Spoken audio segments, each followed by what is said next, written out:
Hi అండి. Good morning అందరికీ. మీలో చాలామంది గెస్ చేశారు. నేను ఊళ్ళో లేను, ఊరెళ్ళాను. ఏంటి హైదరాబాద్ వచ్చారా అని అడిగారు. నిజమేనండి. నేనైతే హైదరాబాద్ రావడము, రిటర్న్ వచ్చేయడం కూడా జరిగింది. నాకైతే ఇంకా పూర్తిగా తగ్గలేదు.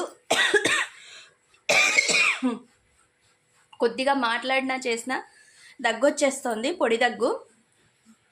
ఇంకా నీరసం కూడా తగ్గలేదండి. ఫీవర్ అయితే తగ్గిపోయింది. బాగా నీరసంగా ఉంటుంది. ఇంతకు టెస్టులు చేయించుకున్నాను కదా, ఏమైంది, రిపోర్ట్స్ ఏమొచ్చాయి అనేది తప్పకుండా నేను మీతో షేర్ చేస్తాను. ఇంకా నేనైతే ఇవాళ ఉదయాన్నే ఇంటికైతే వచ్చేసాను. నేను రాగానే పిల్లలకి లంచ్ బాక్స్ రెడీగా ఇవ్వగలనో లేదో, లేట్ అవుతుందేమో అని మా వారు కంగారు పడిపోయి ఆయనే ఆల్రెడీ అన్నం అయితే వండేశారు. చామదుంప కూడా ఉడకబెట్టి పెట్టేశారు.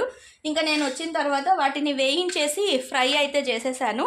ఇంకా బ్రేక్ఫాస్ట్కి వచ్చేసి దోశలు వేసి ఇచ్చేసాను. కృష్ణ ఆల్రెడీ దీపారాధన చేసేసి వాడు బ్రేక్ఫాస్ట్ అయితే చేసేస్తున్నాడు. ఇంకా పిల్లలు ఇద్దరు స్కూల్కి వెళ్ళిపోతే వాళ్ళకి లంచ్ బాక్స్